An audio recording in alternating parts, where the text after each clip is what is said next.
Good morning बच्चों। आज हमारा टॉपिक है कंज्यूमर सरप्लस।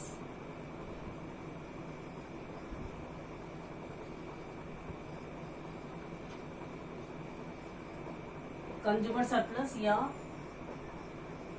उपभोक्ता की बचत।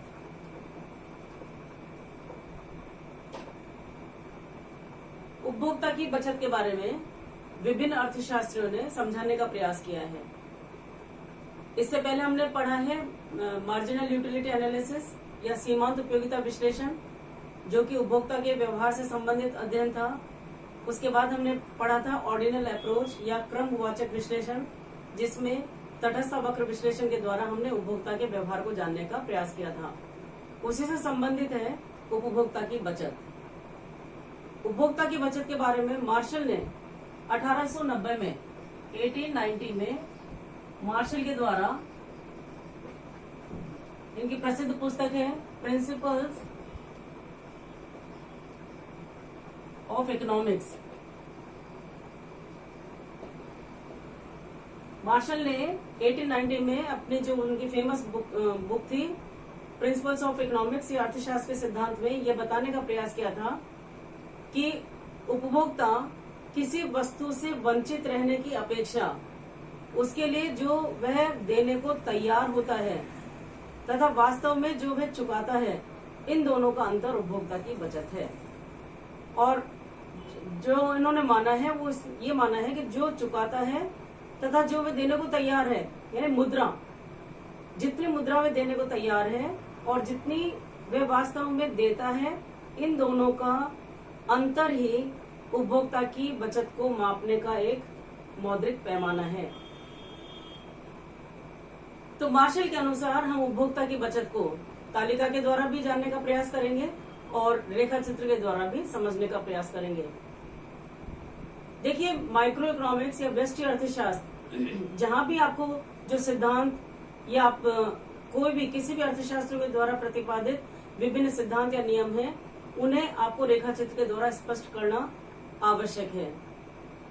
जगह जगह जहां जहां भी, चाहे आप आगे मार्केट पढ़ोगे या प्रोडक्शन के बारे में पढ़ोगे, तो हर सिद्धांत के साथ आपको डायग्राम बनाना जरूरी है। तो यहाँ भी हम रेखा चित्र की सहायता से उपभोक्ता की बचत को जानने का प्रयास करेंगे, लेकिन पहले तालिका के द्वारा, उपभोक्ता की बचत का तालिका द्वारा स्पष्टीकरण, जो कि मार्शल के द्वारा बताया गया है। क्योंकि मार्शल ने उपयोगिता विश्लेषण को माना था, सीमांत उपयोगिता विश्लेषण के द्वारा ये बताने का प्रयास किया है। पहले कॉलम में हम लेंगे वस्तु की इकाइयां, यूनिट्स। सेकंड में वस्तु से प्राप्त सीमांत उपयोगिता, मार्जिनल यूटिलिटी। और लास्ट में कीमत, वस्तु की कीमत। और फिर उपभोक्ता की बचत,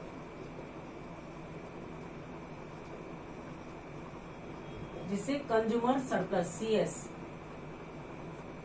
पहली इकाई से मान लीजिए उसे 100 के बराबर सीमांत उपयोगिता प्राप्त होती है। एक उपभोक्ता को वस्तु की पहली इकाई जब उपयोग करता है तो 100 के बराबर सीमांत उपयोगिता प्राप्त होती है। इसका मतलब एक उपभोक्ता एक वस्तु के लिए 100 रुपए देने को तैयार है, क्योंकि ये बताया जा चुका है कि कोई भी उपभोक्ता उस वस्तु से प्राप्त सीमांत उपयोगिता से अधिक कीमत नहीं दे सकता। तो यहाँ हम ये मानेंगे कि एक उपभोक्ता इस वस्तु से वंचित रहने की अपेक्षा इसके लिए वह 100 रुपए देने को तैयार है। इसी तरह से दूसरी इकाई के लिए मान लीजिए वह, क्योंकि पहले की तुलना में कम देगा अगली इकाई से, क्योंकि उससे तुलनात्मक रूप से कम संतुष्टि मिलेगी। कम संतुष्टि मिलने के कारण वह उसकी कम कीमत देने को तैयार होगा। इसी नियम के अनुसार यदि तीसरी इकाई लेता है तो मान लीजिए वह 70 रुपए देने को तैयार है।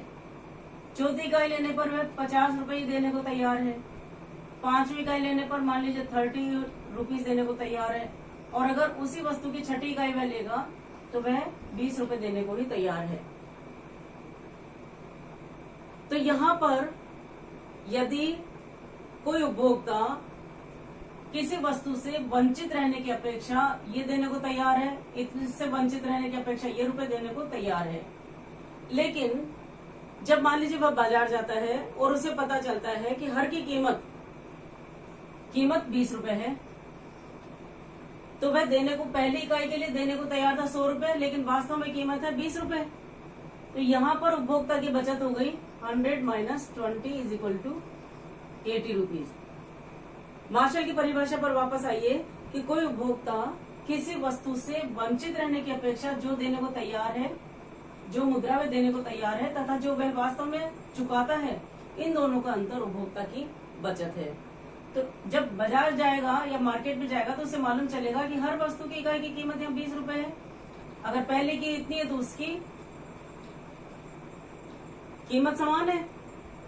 तो ऐसी स्थिति में यहाँ पर उपभोक्ता की बचत 90 माइनस 20 बराबर 70, 70 minus 20 is equal to 50, 50 minus 20 is equal to 30, 30 minus 20 is equal to 10 and 20 minus 20 is equal to 0।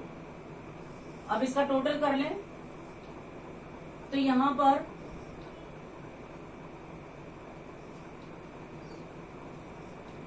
ये मार्जिनल यूटिलिटी, इसे हम कहेंगे टोटल यूटिलिटी। अगर सीमांत उपयोगिताओं का योग कर लेते हैं तो वह कुल उपयोगिता कहलाती है। तो कुल उपयोगिता यहाँ 360, किसी वस्तु की 6 इकाई का उपयोग करने पर उसे कुल संतुष्टि या कुल उपयोगिता 360 के बराबर मिलती है। इसी तरह से टोटल जो कीमत है वो 120। इधर भी हम अगर इसको टोटल करेंगे तो जो उपभोक्ता की बचत है, यानी ये तो है टोटल यूटिलिटी, ये है टोटल सैक्रिफाइस।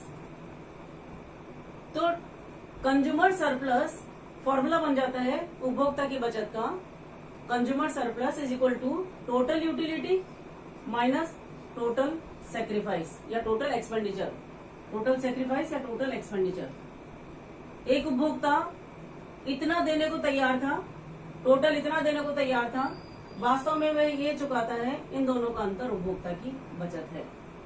तो मार्शल ने अपने सीमांत उपयोगिता विश्लेषण के द्वारा उपभोक्ता की बचत को बताने का प्रयास किया है, जो कि तालिका के माध्यम से आपको समझाया गया है। इसी को यदि हम रेखा चित्र में बना लें तालिका के द्वारा, जैसे ओ एक्स एक्सिस पर वस्तु की इकाइयां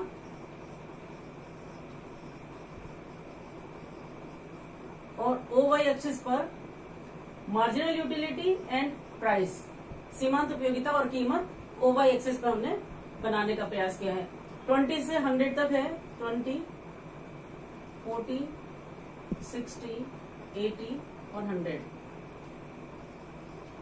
ये हमने स्केल से पैमाना लिए हैं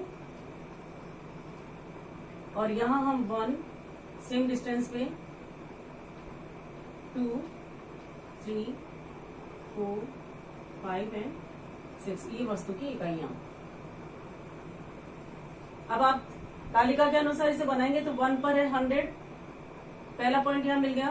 2 पर 90, 3 पर 70,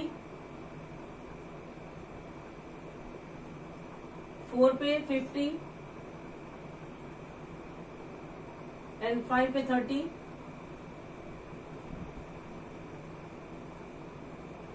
6 पे 20। इस प्रकार इन बिंदुओं को मिलाने से ये तो है मार्जिनल यूटिलिटी। एक उपभोक्ता पहली इकाई के लिए 100 देने को तैयार था, दूसरे के लिए 90 देने को तैयार था, तीसरे के लिए 70, चौथी के लिए 50, इसी तरह से 30 एंड 20 देने को तैयार था, लेकिन वास्तव में वह चुकाता है 20 के बराबर। तो यहाँ पर पूरे 6 यूनिट तक वह 20 चुकाता है। पहले के लिए भी 20, सेकंड के लिए भी 20, थर्ड के लिए भी 20, फोर्थ के, इस तरह से ये। अब यदि इसको ओ, ए, बी, सी और डी ये नाम दे दें तो इस रेखा चित्र के अनुसार एक कंज्यूमर ओ, बी, सी, डी इतना वह देने को तैयार था, लेकिन वास्तव में वह ओ, ए, सी, डी देता है, चुकाता इतना है। तो ये जो बचा है, ये जो एरिया, कौन सा एरिया, ए, बी और सी, ये एरिया कंज्यूमर सरप्लस कहलाता है रेखा चित्र के अनुसार। एक उपभोक्ता ओ, बी, सी, डी चुकाने को तैयार है, इतना चुकाने को तैयार है, जबकि वह वास्तव में ये एरिया ओ, ए, सी, डी इतना चुकाता है, तो जो बचता है वह उपभोक्ता की बचत कहलाती है। तो मार्शल ने उपभोक्ता की बचत के बारे में बताया कि एक उपभोक्ता किसी भी वस्तु से वंचित रहने की अपेक्षा जो कुछ वह देने को तैयार है तथा वास्तव में जो वह देता है उसके अंतर का जो मौद्रिक माप है वह उपभोक्ता की बचत कहलाता है। तो सीमांत उपयोगिता विश्लेषण के द्वारा मार्शल ने उपभोक्ता की बचत को बताने का यह प्रयास किया है। इसके बाद अगले लेक्चर में हिग्स के द्वारा उपभोक्ता की बचत किस तरह से हम जान सकते हैं, वो नेक्स्ट लेक्चर में आपको बताया जाएगा। Thank you.